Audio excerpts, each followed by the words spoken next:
Screen मैंने record, ठीक है, हम कंटिन्यू करते हैं। अच्छा, मैंने क्या कहा, मैंने कहा सन जो है वो हमारे पूरे सोलर सिस्टम का to be considered as the centre of the solar system. Why? यहाँ पे वाई का रीजन आपको इसका मास बताएगा। वाई? बिकॉज, ये बात बहुत इंपॉर्टेंट है, because 99% of mass of solar system, कितना? 99% of the mass of the solar system is the mass of the sun। मतलब क्या है कि 99% जो हमारे पूरे सोलर सिस्टम का मास है वो इतना ही है जितना एक सन का मास होता है, ठीक है। अब यहाँ पे एक कॉन्सेप्ट आपको देना चाह रहा हूँ, वो कॉन्सेप्ट ये है कि जहां पे भी ऑब्वियसली एक चीज होती है gravity. What is gravity? Gravity वो है जहां पे जो सेंटर हो उस पॉइंट का, उधर मास लाई करे, ठीक है, पूरा वेट उधर लाई करे, तो उसको हम क्या कहते हैं? Centre of gravity. मैं ये कहना चाह रहा हूँ कि जो सन है हमारा, इसका जो सोलर सिस्टम का जो सेंटर ऑफ ग्रेविटी है दैट इज सन। क्यों? बिकॉज जितना भी मैक्सिमम जो मास है वो कहाँ लाई कर रहा है? वो टूवर्ड्स दी सेंटर होता है, सेंटर ऑफ दी सन, जिसको हम कोर कहते हैं, ठीक है।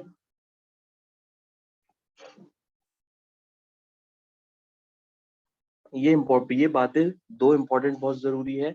दैट इज वाई मैं ये कह सकता हूं that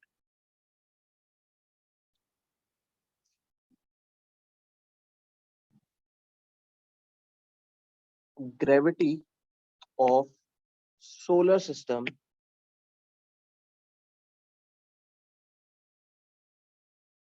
lies at the center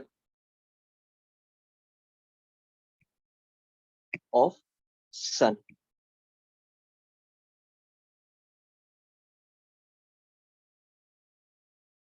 आगे बढ़ते हैं।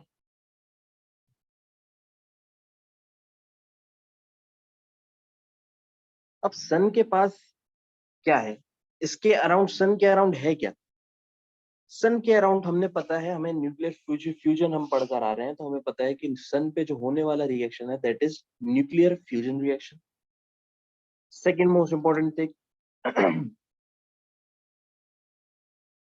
Nuclear fusion reaction is taking place at the surface of the sun। ठीक है।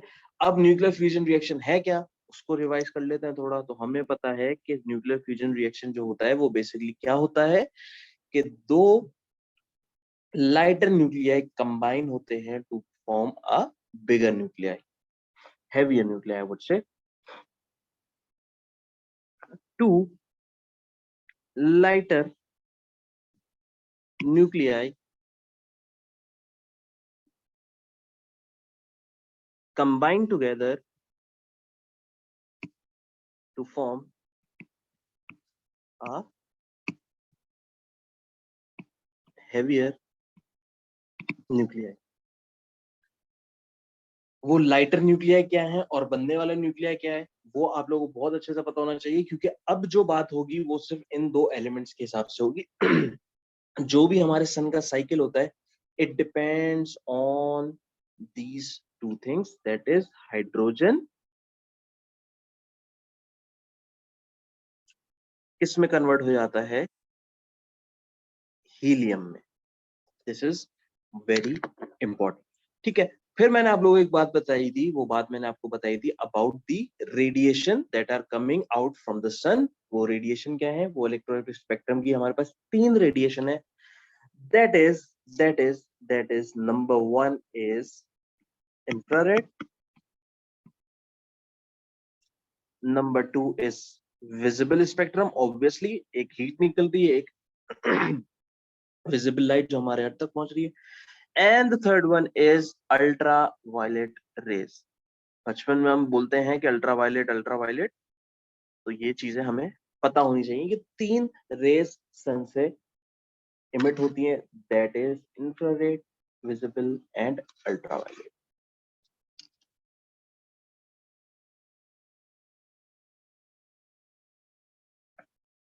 अच्छा जी, अब आ जाते हैं, थोड़ा फोकस करते हैं हम न्यूक्लियर फ्यूजन रिएक्शन में। न्यूक्लियर फ्यूजन रिएक्शन में हमने क्या पढ़ा था? न्यूक्लियर फ्यूजन रिएक्शन में हमने पढ़ा कि दो लाइटर न्यूक्लियाई कंबाइन होते हैं, एक हेवियर, और हमने एक और चीज पढ़ी थी इसमें कि this reaction require a lot of heat,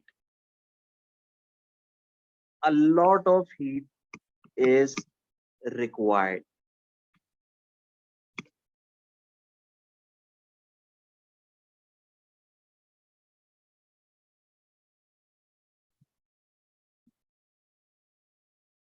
अब यहाँ पे हम बात करेंगे लाइफ साइकिल ऑफ, अच्छा मैं बात करूं स्टार की, तो आप लोगों को पता होना चाहिए मैं बात कर रहा हूं किसकी, सन की। ठीक है, क्यों? हमने शुरू में ही बात कर ली थी कि सन को हम क्या कंसिडर करते हैं, एक ये हमारा स्टार है। मून को हम कंसिडर करते हैं कि हमारा एक ये नेचुरल सैटेलाइट है, और आर्टिफिशियल सैटेलाइट हमें पता है जो हमारे स्पेस में है, which are use for communication purpose. ठीक है। अच्छा, मैं एक पिक्चर शेयर करना चाह रहा हूँ आप लोग से।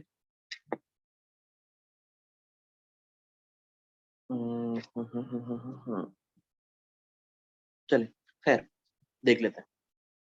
अब लाइफ साइकिल देखते हैं हम क्या है एक हमारे स्टार।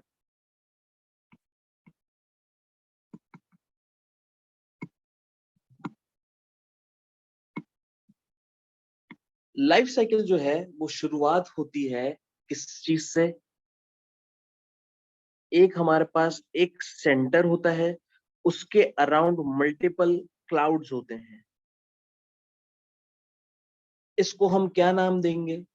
इसको हम कहेंगे नेबुला नाम देंगे। क्या नाम देंगे इसको? अब आपको स्टेप्स पता होने चाहिए कि कौन सी चीज किसमें कन्वर्ट हो रही है और क्या बन रहा है। तो पहली चीज क्या है, इसको हम क्या नाम देंगे? नेब्यूला। नेब्यूला क्या है? नेबुला बेसिकली एक सेंटर है। वो सेंटर क्या है? बेसिकली वो भी एक क्लाउड है, लेकिन उसका मास जो है वो बहुत ज्यादा, that is why it is called the centre. इसके अक्रॉस ये क्लाउड्स क्या है? These clouds are made up of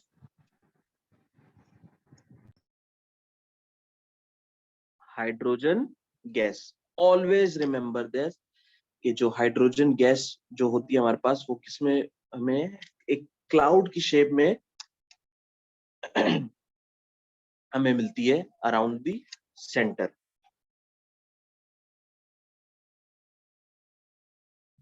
अब पार्टिसिपेंट है,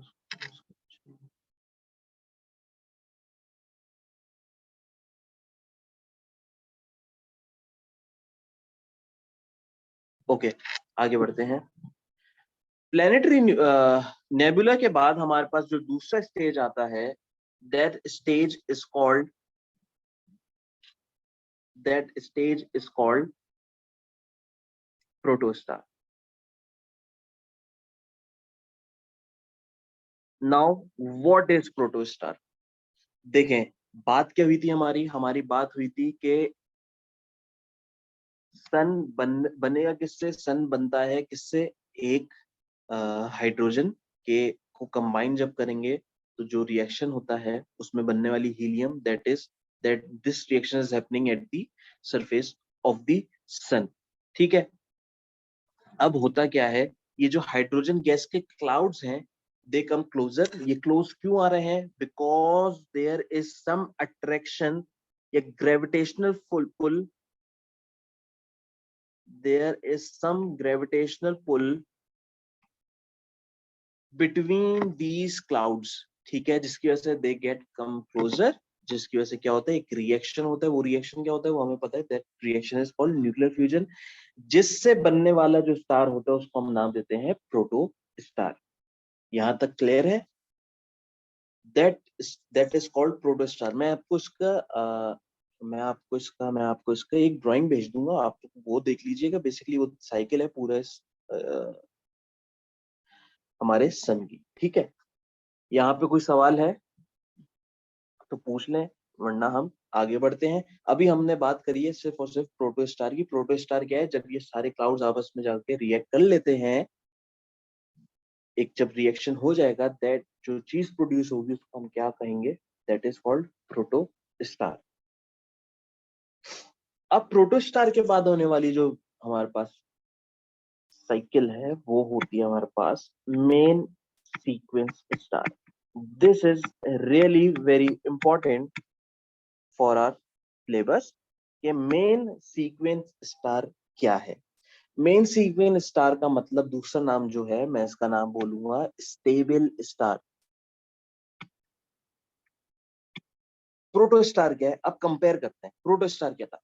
नेबुला तो बिल्कुल एक अलग चीज थी. नेबुला क्या था? नेबुला बेसिकली मल्टीपल क्लाउड्स थे. जब वो क्लाउड्स आपस में रिएक्ट करेंगे due to some force of attraction between them, that force is basically the gravitational force between the clouds. ठीक है, वो जब आपस में रिएक्ट करेंगे there will be a protostar एक फॉर्म हो जाएगा. वो प्रोटोस्टार और सीक्वेंस स्टार में क्या फर्क है? प्रोटोस्टार का जो मास होता है, इसका मास या मैं इसका बोलूं साइज डिफर करता है. मतलब क्या है? It changes. It changes. Change क्यों हो रहा है? चेंज क्यों हो रहा है? जाहिर है ये प्रोटोस्टार अभी स्टार बन रहा है. ठीक है, तो जितना भी नेबुला में जितने भी क्लाउड्स थे coming they were all coming close together to form a protostar, जिसकी वजह से इसका साइज जो हो रहा होता है वो चेंज हो रहा होता है. एज इन चेंज भी कैसा होगा? इंक्रीज होगा. ठीक है, ज्यादा से ज्यादा हाइड्रोजन आके रिएक्ट करेगी, ज्यादा से ज्यादा. वंस ये इस स्टेज पे पहुंच गया मेन सीक्वेंस स्टार में, आप लोगों को पता होना चाहिए कि ये एक अब स्टेबल स्टार बन गया. एग्जामिनर आपसे स्टेबल स्टार का वर्ड पूछ सकता है. What is stable star? Stable star is basically an star. Stable star is a star which mass and size do not change. जिसका मास और साइज चेंज नहीं होता. हमारा जो सन है, जो हमारा इस फिलहाल एज वी स्पीक जो हमारा सन है वो किस स्टेज पे है? It is at this stage.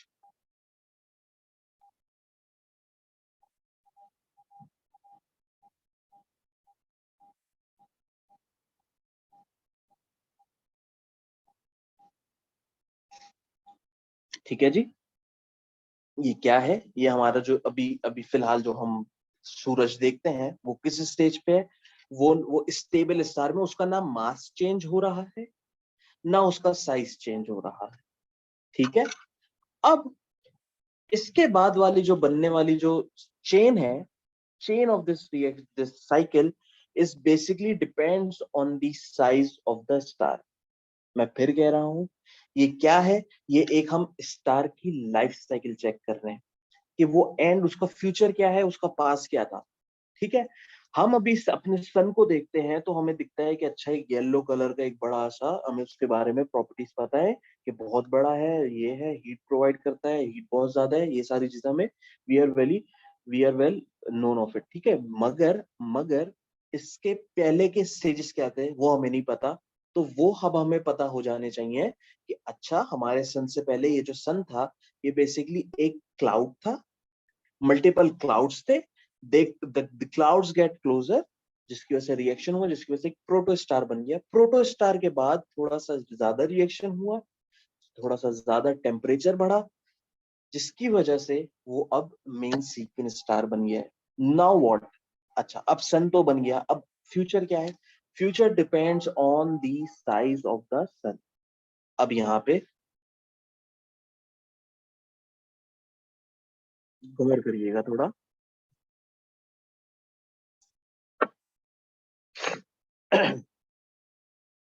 दो चीजें. पहली चीज, star has same size as sun. Star has same size as sun. दूसरा scenario, star has bigger size than our sun. यहाँ पे आगे चीजें थोड़ी सी डिफरेंट हो जाती हैं. वो कैसे होती हैं? मास पे डिपेंड करती है. हम कोई भी एक स्टार हो, अगर उसका मास जो होगा, मास ऑफ द सन कितना है? मास ऑफ द सन किसी को पता है? Mass of the sun is approximately 2 into 10 की पावर 30 kg. 2 into 10 की power 30 kg is the mass of the sun. अगर कोई स्टार है, उसका मेन सीक्वेंस स्टार का जो साइज है वो अप्रोक्सीमेटली 2 into 10 की पावर 30 kg है, दैट मीन्स वो क्या होगा? That star will convert into a red giant. अब लफ्ज अल्फाज मेरे गौर करिएगा, यही वर्डिंग आपको इस्तेमाल करनी है. It converts, the stable star will convert into red giant star. इसमें कन्वर्ट हो रहा है, रेड जाइंट स्टार में कन्वर्ट हो रहा है. Now what is red giant star? इसको समझने के लिए आपको थोड़ी सी चीजें विजुअलाइज करनी है. वो विजुअलाइज क्या करना है? भाई मैं यहाँ पे अगर एक सन बना रहा हूं, if this is considered to be as a sun, मैंने क्या कहा आपको? सन क्या है? Sun is the centre of gravity for all our solar system. अब सोलर सिस्टम में कह रहा हूं तो उसमें ये जो क्लाउड्स थे, कहाँ गए कहाँ गए, कहाँ बनाए थे मैंने छोटे छोटे ये. अब ऑब्वियसली ये क्लाउड्स भी हमारे सराउंडिंग में है.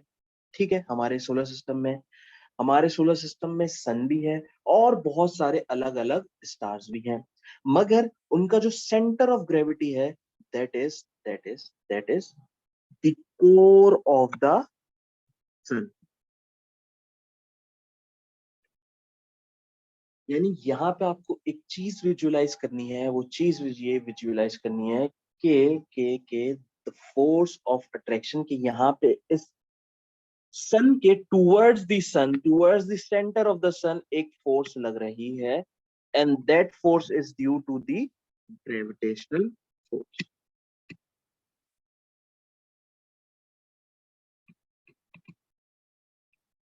अब सवाल उठता है, ये फोर्स कहां से आई भाई? ऑब्वियसली मैंने आपको क्या कहा? मैंने आपको ये बात कही के मास इसका बहुत ज्यादा है, that is it is considered कि ये एक सेंटर है हमारा सोलर सिस्टम का. 99% ऑफ द सोलर सिस्टम का मास कंसिडर किया जाता है सन के मास को. ठीक है.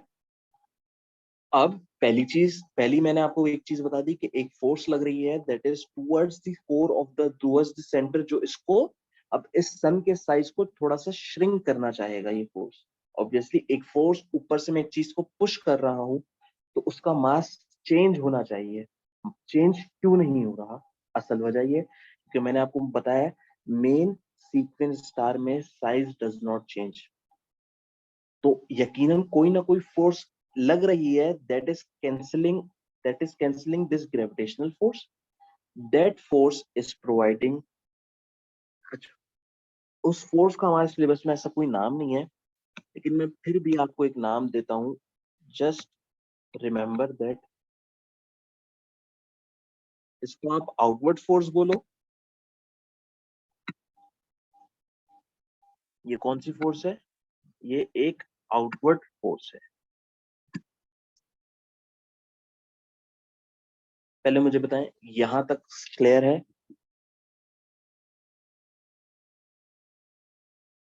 कोई मैसेज वैसेज कर रहा है, एक मिनट, मैं चैट नहीं देख रहा था.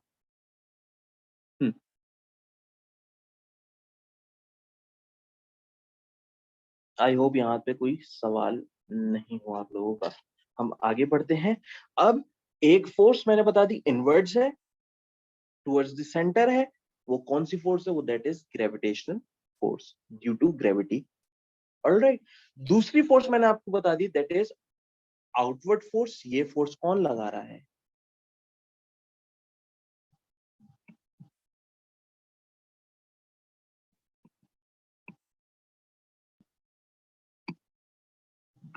This force is provided by the fusion reaction. अब होता क्या है? दो फोर्सेस आपको पता चल जानी चाहिए. आपसे पूछा है why stable star is not changing its size, तो आपको पता होना चाहिए the gravitational force, force the inward force by the gravity is equal to the force outwards by the nuclear fusion reaction. तो ये बहुत एक सिंपल सा सेंटेंस है क्योंकि आप इजीली इसका जवाब दे सकते हैं, लेकिन हम बात कर रहे थे रेड जाइंट स्टार। ठीक है, रेड जाइंट स्टार क्या होगा भाई? हम बात कर रहे हैं कि एक सन है, सन के अराउंड क्या है, एक बहुत सारे हाइड्रोजन के क्लाउड्स हैं या हाइड्रोजन मॉलिक्यूल्स हैं, that molecules is reacting, that is causing fusion reaction. अब आफ्टर बिलियन ऑफ ईयर्स कभी ना कभी ये हाइड्रोजन गैस तो खत्म होगी, यस और नो? ऑब्वियसली खत्म होगी, कभी ना कभी तो खत्म होगी। अब होता क्या है,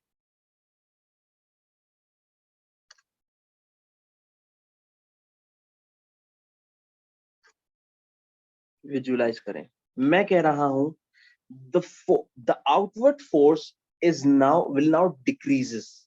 Why decreases? Because there is no further nuclear fusion reaction which is cancelling out the gravitational force.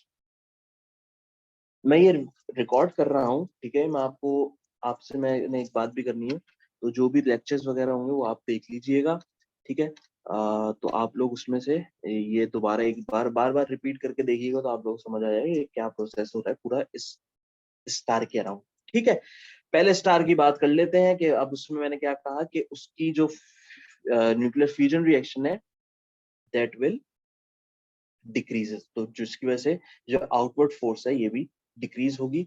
मतलब क्या है कहने का? कहने का मकसद ये है कि जो स्टार है, the size of the star will get shrink. Why shrink? Because this green वाले arrow will not be there.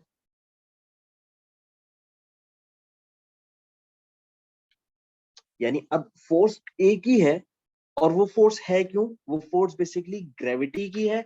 अब ग्रेविटी क्या करती है? ग्रेविटी क्या करेगी? ग्रेविटी करेगी इस जितने भी हमारे पास जितने भी हाइड्रोजन के एटम, अब सिर्फ एक ही फोर्स है दैट इज ग्रेविटी, बस। अब जितने भी फोर्स होगी that is concentrated at a particular point that is center of the that is center of the sun, which is considered to be as a core of the sun. अब होता क्या है जिसकी वजह से हीट बहुत ज्यादा इंक्रीज हो जाती है, हमारा स्टार जो होता है वो श्रिंक हो जाता है और उसका जो टेम्परेचर होता है वो बहुत ज्यादा इंक्रीज कर जाता है।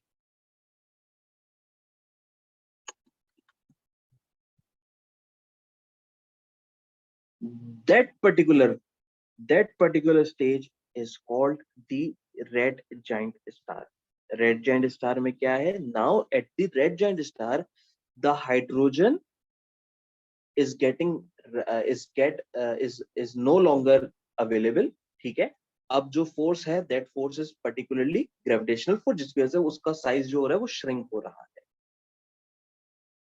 फवाज एंड रेयान, यहाँ पे मुझे बताएं, यहाँ पे चीजें क्लियर हैं?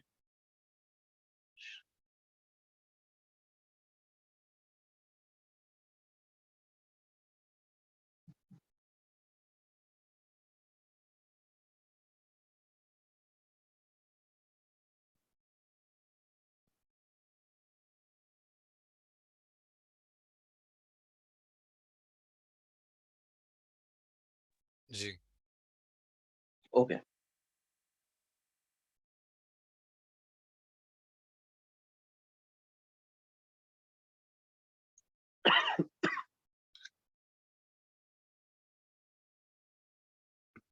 अब यहाँ पे एक चीज है, इसको मैं समझिएगा इस चीज को।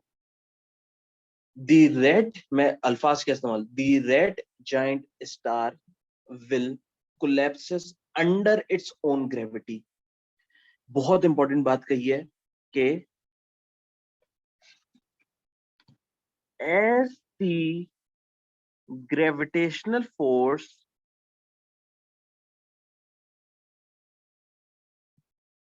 increases,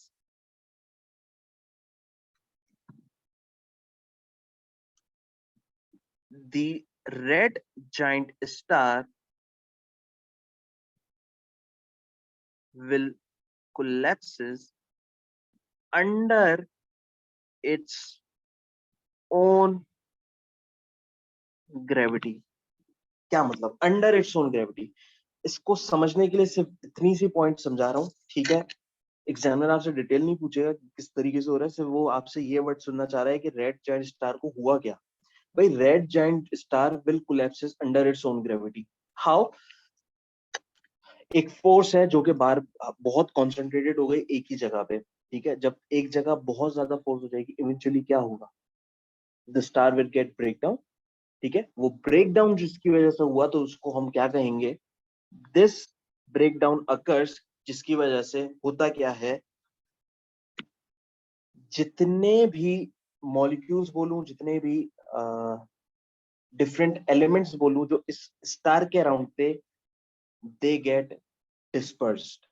एक एक एक्सप्लोजन नहीं बोलना चाह रहा मैं, एक्सप्लोजन क्योंकि हम दूसरी तरफ पढ़ेंगे, लेकिन एक ऐसी चीज होगी कि this star will gate broke, ठीक है?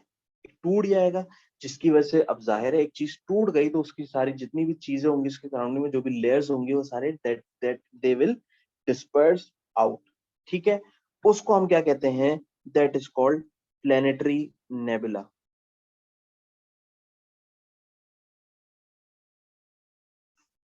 That is called planetary nebula. इस नेबुला में बचने वाली एक ही चीज होती है, that is the centre of the core, the centre of the sun with the centre of the star which is called core. वो कोर एंड में जाके बच जाता है सिर्फ, जिसको हम कहते हैं व्हाइट डॉर्फ। बहुत सिंपल सी चीजें हैं, बहुत सिंपल सी चीजें हैं। आई होप आप लोगों को सब समझ आ रहा हो। प्लैनेटरी नेबुला क्या है? मैंने जिस तरीके से कहा, प्लैनेटरी नेबुला जाहिर है एक स्टार है, उस सरफेस, उसके सरफेस में क्या है? उसके सरफेस में भाई थोड़ी सी गैसेस होंगी, डस्ट वगैरह होगी, लेयर्स होंगी डिफरेंट। तो वो जब टूटेगा, जब रेड जायंट टूटेगा तो that will get dispersed out, ठीक है? उस स्टेज को बोलते हैं हम प्लैनेटरी नेबुला। फिर जब planetary nebula all the layers, all the dust, all the gases get dispersed out, तो बचता एक ही चीज है, that is the core of the star which is called the white dwarf. अब उसको कोर नहीं कहेंगे, अब उसको हम कहेंगे व्हाइट डॉर्फ। फिर बिलियंस ऑफ ईयर्स बाद this white dwarf will get convert into a black dwarf. अब कहानी देखते हैं, व्हाइट डॉर्फ से ब्लैक डॉर्फ होने की वजह क्या है? भाई व्हाइट डॉर्फ वो है जब इस कोर का कोई ना कोई टेम्परेचर था। टेम्परेचर एग्जैक्टली नहीं बता रहा क्या है, लेकिन कोई ना कोई टेम्परेचर जरूर था व्हाइट डॉर्फ जब था। इवेंचुअली अब आउट ऑफ दिस हमारे अर्थ के एटमॉस्फेयर के बाहर क्या है? माइनस में टेम्परेचर है, ठीक है?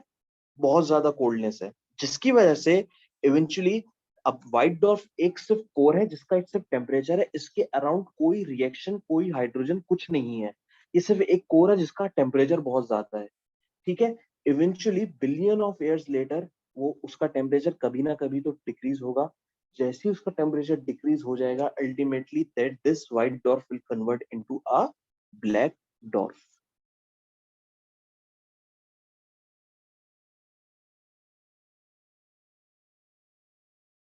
हमारे सन की जो फ्यूचर है वो भी यही है, वो भी यही है। अभी जो हम देख रहे हैं, अभी जो हम देख रहे हैं वो हम स्टेबल स्टार देख रहे हैं, यानी मेन सीक्वेंस स्टार देख रहे हैं जो अभी हम देखते हैं अपने सन को, ठीक है? लेकिन बिलियन ऑफ ईयर्स बाद हमें पता है कि हमारे सन की जो फ्यूचर है, दैट इज ब्लैक डॉर्फ। हमारे सन में कुछ नहीं बचेगा, एक कोर बचेगी, वो बचेगी, उसको हम पहले व्हाइट डॉर्फ, फिर बिलियन ऑफ ईयर्स बाद वो जाके बन जाएगा ब्लैक डॉर्फ। रेयान मुझे बताएं, यहाँ पे कोई कंफ्यूजन है? ये मैंने आपको सिर्फ एक चीज बताई है कि एक तरफ क्या हो रहा है। When the star has the same size of the sun, उसका फ्यूचर क्या है? अभी मैंने स्टार हैज बिगर साइज वाले की बात ही नहीं करी मैं।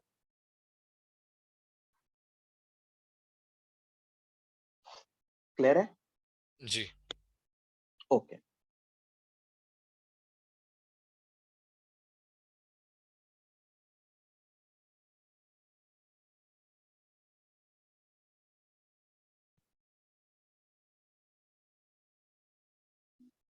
अब थोड़ी सी इंटरेस्टिंग चीज है,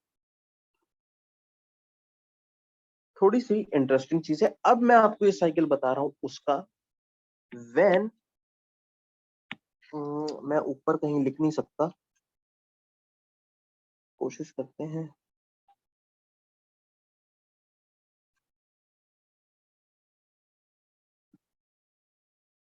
मैं अब इस साइकिल की बात कर रहा हूँ, ब्लू से लिखूंगा ताकि आप लोग डिफ्रेंशिएट कर सको।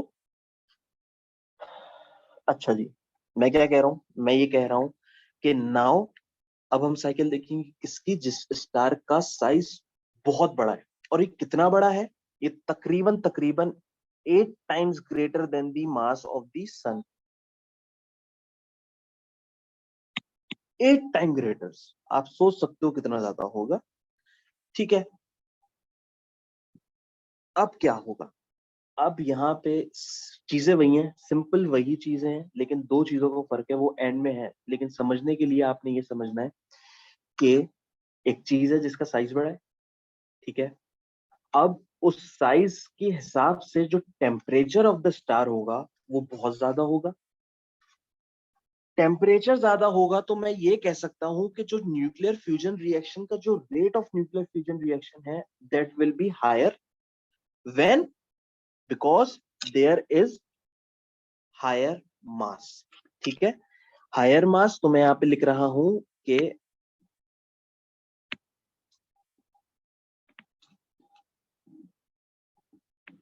Rate of fusion reaction will be greater. क्यों ग्रेटर है, क्योंकि जाहिर है एक बहुत जाइंट है, एक बहुत जाइंट साइज है, उसमें हाइड्रोजन के जो गैसेस, जो क्लाउड्स हैं, वो भी बहुत ज्यादा होंगे, जिसकी वजह से टेम्परेचर भी बहुत ज्यादा होगा, जिसकी वजह से रेट ऑफ रिएक्शन भी बहुत ज्यादा होगा। Rate of reaction will be greater.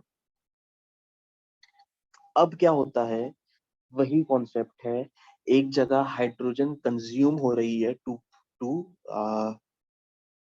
To undergo fusion reaction. ठीक है, एक टाइम आएगा बिलियन ऑफ ईयर्स बाद, एक टाइम आएगा जब हाइड्रोजन नहीं होगी। जब हाइड्रोजन नहीं होगी तो यहाँ पे जो मैंने ड्राइंग बनाई थी ऑफ दैट अर्थ की, ऑफ दैट स्टार की, जिसमें इनवर्ट और आउटवर्ड फोर्स होती थी, मैं फिर बना देता हूँ यहाँ पे।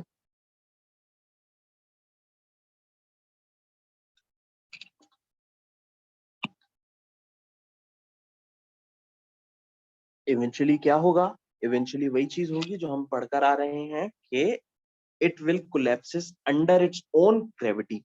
क्यों, क्योंकि अब एक ही फोर्स बचेगी आफ्टर अंडर, जब हाइड्रोजन रन आउट हो जाएगी, जब खत्म हो जाएगी, हाइड्रोजन अवेलेबल ही नहीं होगी स्पेस में, तो एक ही फोर्स होगी on on this star which is gravitational force, जिसकी वजह से वो कोलैप्स कर जाएगा अपनी ग्रेविटी की वजह से।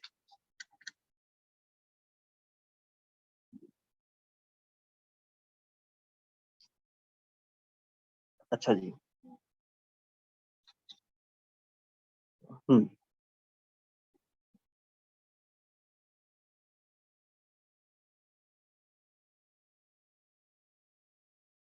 यहाँ पे मैं एक और स्टार बना रहा हूँ जो कि रेड स्टार था यहाँ पे लेफ्ट साइड पे। यहाँ पे बनने वाला जो होगा उसको हम कहते हैं रेड जाइंट स्टार। उसका नाम क्या है, red giant star. Same phenomena, same सब कुछ सेम है, सिर्फ जाइंट क्यों आ रहा है, क्योंकि ये इसका साइज बहुत बड़ा है। और सिर्फ एक चीज आपने नोट करनी है कि when the life of this red giant star is much smaller than the red giant star। यहाँ पे मैं पॉइंट लिख रहा हूँ, जो इंपॉर्टेंट पॉइंट है वो मैं आपको अलग से लिखवा देता हूँ के the life of red giant star is much less than red,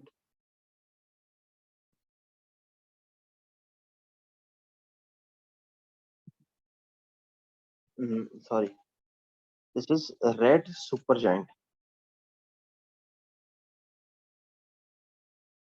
red super giant, ठीक है, ये भी रेड जाइंट स्टार था, मगर this is red super giant. Super क्यों बोला जा रहा है? Because of its size. Life cycle क्यों कम है? रेयान, लाइफ साइकिल इसलिए कम है क्योंकि मैं आप लोग को एक एक बार बार बोल रहा हूँ कि हाइड्रोजन जो होगी वो रन आउट हो जाएगी। जाहिर है एक चीज का साइज बहुत ज्यादा है, एक चीज की साइज के हिसाब से उसकी ग्रेविटी बहुत ज्यादा होगी, यानी रेट ऑफ रिएक्शन जो होगा, यानी रेट ऑफ रिएक्शन जो न्यूक्लियर फ्यूजन का होगा वो ज्यादा होगा। हेंस जो हाइड्रोजन जो कंज्यूम करेगा वो ज्यादा कर जाएगा ये रेड सुपर जायंट, जिसकी वजह से जो life cycle of this star is very much less than the red giant star. अब क्या होगा? मैंने आपको पूरी कहानी बता दी कि जब once the hydrogen gets run out, ठीक है, फिर क्या होता है कि रेड जाइंट जो होता है ये भी डिस्पर्स डिस्पर्स कर जाएगा। अब क्या होगा? अब जो डिस्पर्स होगा उसको हम एक एक्सप्लोजन कहते हैं। That explosion is known as supernova.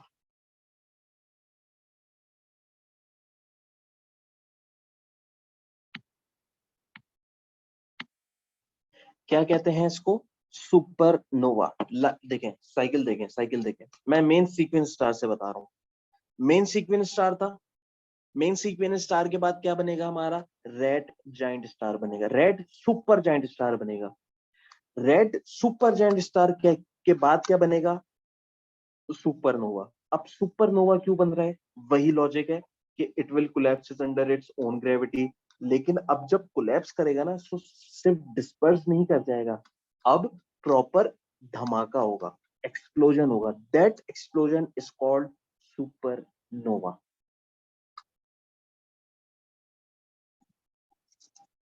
Compare करके देखें तो कंपैरिजन अभी हम बाद में करते हैं, ठीक है।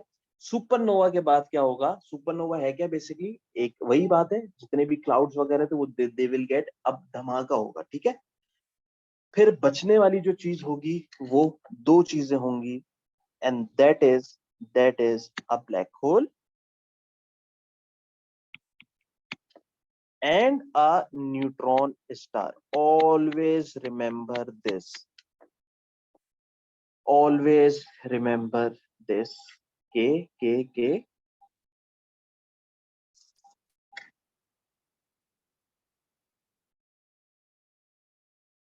सुपरनोवा के बाद जो चीजें बचेंगी that is called a black hole and a neutron star. Neutron star के हमारे सिलेबस में सिर्फ क्या है? न्यूट्रॉन स्टार है क्या? बेसिकली पहले बात कर लेते हैं। Neutron star, neutron star has is to be considered as the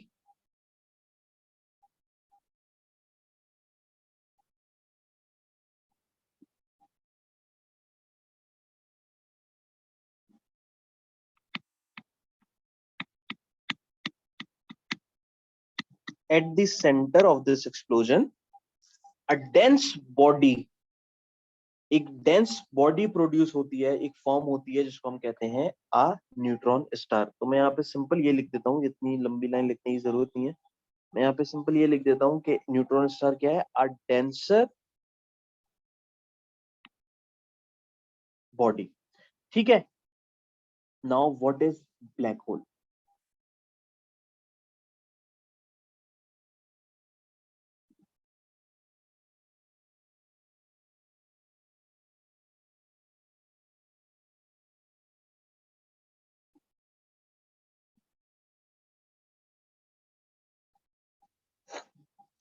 Ryan, black hole का कभी आपने सुना है? What is black hole? Black hole हमने बहुत, पता नहीं, आई थिंक, पता नहीं किस साइंटिस्ट ने हमें ये बताया था ब्लैक होल के बारे में। What is black hole? कभी गौर किया व्हाट इज ब्लैक होल?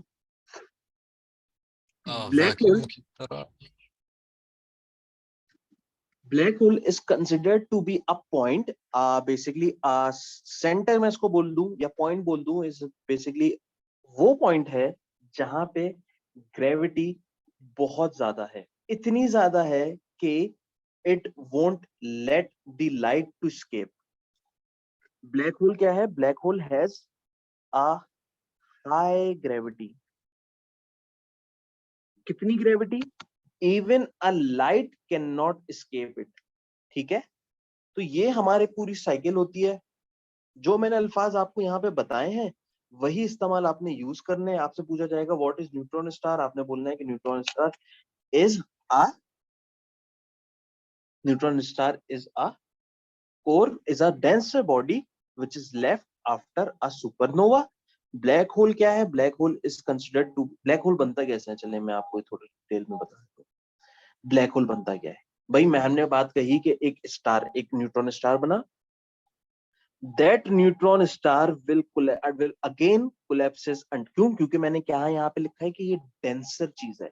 जाहिर है जब एक चीज डेंसर है तो मैं ये कह सकता हूँ कि इसका जो मास होगा वो कॉन्सेंट्रेटेड टुवर्ड्स न्यूट्रॉन स्टार ही होगा।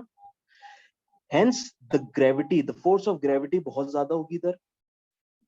इवेंचुअली होगा क्या? दिस इस neutron star will collapses under its own gravity. उसके बाद क्या बचता है? उसके बाद एक ही चीज बचती है, that is black hole. Black hole क्या है? ब्लैक होल एक रीजन है जहां पे ग्रेविटी बहुत ज्यादा हाई है। कितनी हाई है कि एक लाइट भी स्केप नहीं कर सकती। This is hold of your पूरा जो लाइफ साइकिल ऑफ स्टार है वो ये है जो आज हमने अपनी क्लास में कवर किया है। आई होप आप लोगों को काफी चीजें समझ आ गई हो। नहीं आई हैं तो प्लीज, कोई भी क्वेश्चन है तो प्लीज पूछ लें।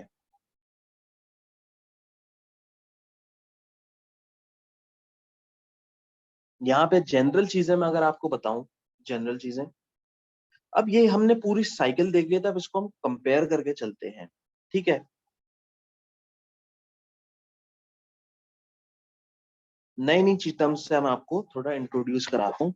फॉर एग्जाम्पल,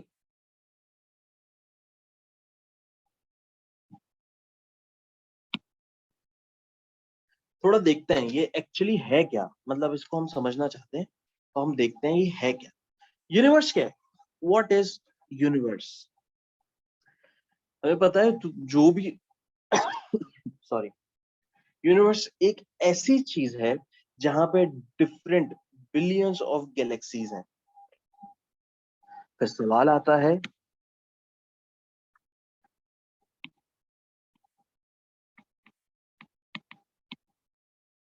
भाई गैलेक्सीज क्या है? हमारी गैलेक्सी का क्या नाम है? हमारी जो गैलेक्सी है जिसमें हम रहते हैं, हमारी गैलेक्सी का जो नाम है दैट इज मिल्की वे।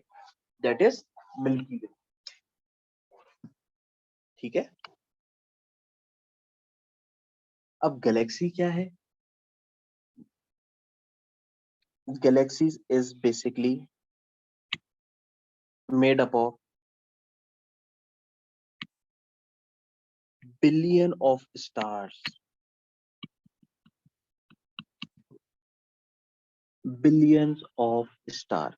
मैं अगर एक हमारी गैलेक्सी कैसे दिखती है आपसे बनाने को बोला भी जाए ना, तो आपने करना क्या है? आपने एक न्यू सर्कल बनाना है और आपने थोड़ा सा स्पाइरल आर्म्स बनाने हैं इसके।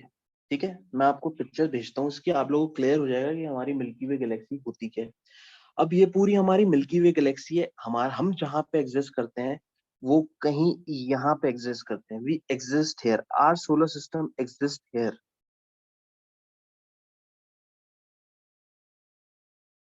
ये क्या रीजन है? This region is called black whole.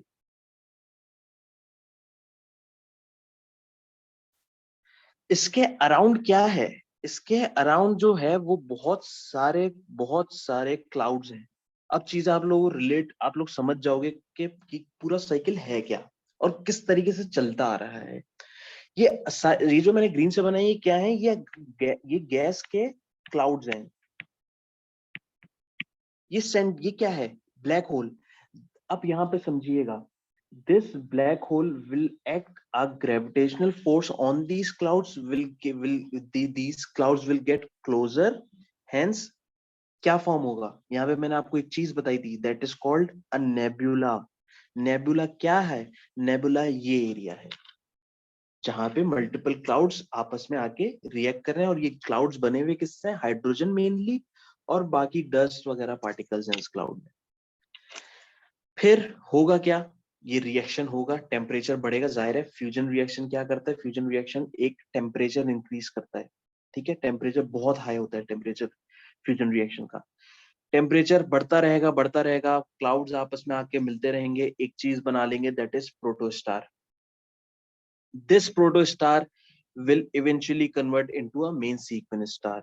Main sequence star is very important. Main sequence star क्या है? Main sequence star वो स्टार है जिसमें the size of the star does not change. ठीक है, the size of the star does not change. Change क्यों होता है? Because of two forces, the inward force and the outward force. Inward force due to gravity, outward force due to pressure. Pressure of what? Pressure of fusion reaction.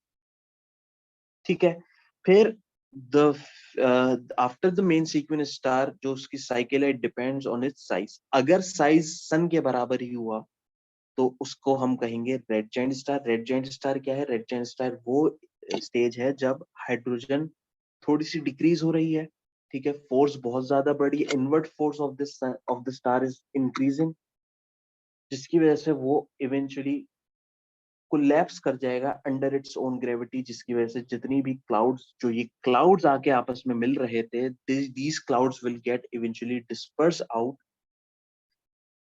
जिसको हम कहेंगे planetary nebula. Planetary nebula के बाद बचता है हमारे पास centre of the star which is called core, जिसको हम व्हाइट डॉर्फ होता है, बट व्हाइट डॉर्फ किस में कन्वर्ट हो जाता है? ब्लैक डॉर्फ में. अगर ये कहानी कब थी? ये कहानी तब होगी जब जो स्टार का साइज है वो सन के बराबर हो. अगर ग्रेटर होगा तो that star will convert into red super giant. लेकिन सुपर जायंट की जो लाइफ साइकिल है वो बहुत कम होगी as compare to red giant star. क्यों? क्योंकि इसका जो रेट ऑफ रिएक्शन है, रेट ऑफ फ्यूजन रिएक्शन जो है वो बहुत ज्यादा होगा. इवेंचुअली फिर एक सेम रीजन की वजह से कोलैप्स कर जाएगा. जब ये कोलैप्स करेगा तो एक धमाका होगा. दैट धमाका is called supernova. That supernova produces two things, that is black hole and a neutron. ये पूरी हमारी कहानी है इस स्टार की. मैंने आपको इसमें बताया कि यूनिवर्स क्या होता है, गैलेक्सीज क्या होते हैं, किस तरीके से होता है. अब यहाँ पे मैंने आपको यहाँ पे शो किया ब्लैक होल. मैं ब्लैक होल कब बना रहा हूँ? ब्लैक होल कब बन रहा है? ब्लैक होल एक सुपरनोवा एक्सप्लोजन के बाद हो रहा है, और ये धमाका इतना इतना जोर से होता है, इतना जोर से होता है कि कहते हैं कि it can light up whole universe. अब होल यूनिवर्स क्या है? होल यूनिवर्स में मैंने आपको कहा है कि बिलियंस ऑफ गैलेक्सीज हैं. हमारा सोल, हम जहां रहते हैं अर्थ में, वो एक सोलर सिस्टम का पार्ट है. वो सोलर सिस्टम एक मिल्की वे का पार्ट है. मिल्की वे क्या है? एक पूरी गैलेक्सी है. गैलेक्सी क्या है? बिलियन ऑफ गैलेक्सीज में पूरा यूनिवर्स आता है. तो बेसिकली पूरे एक साइकिल है. कहने का मकसद ये है कि ब्लैक होल बन रहा है. ब्लैक होल कब बन रहा है? एक एक्सप्लोजन के बाद. तो साइंटिस्ट का मानना ये है कि क्या पता ये जो हमारा सोलर सिस्टम है, ये इवेंचुअली एक धमाका हुआ जिसकी वजह से सन प्रोड्यूस हुआ. सन की वजह से सोलर सिस्टम बना. सोलर सिस्टम की वजह से एक हमारा अर्थ बना. और ये साइकिल ऐसे ही चलती रहेगी. ठीक है जी, ये एक ओवरऑल बस एक्सप्लेन करना था थोड़ी बहुत चीजें. I hope it is everything clear to you all. अगर क्लियर हो गया है तो ओके लिख दें, ताकि फिर मैं क्लास एंड करूं. नेक्स्ट क्लास में हम कुछ चीजें रहती हैं वो हम फर्दर देख लेंगे इसमें. Is everything clear?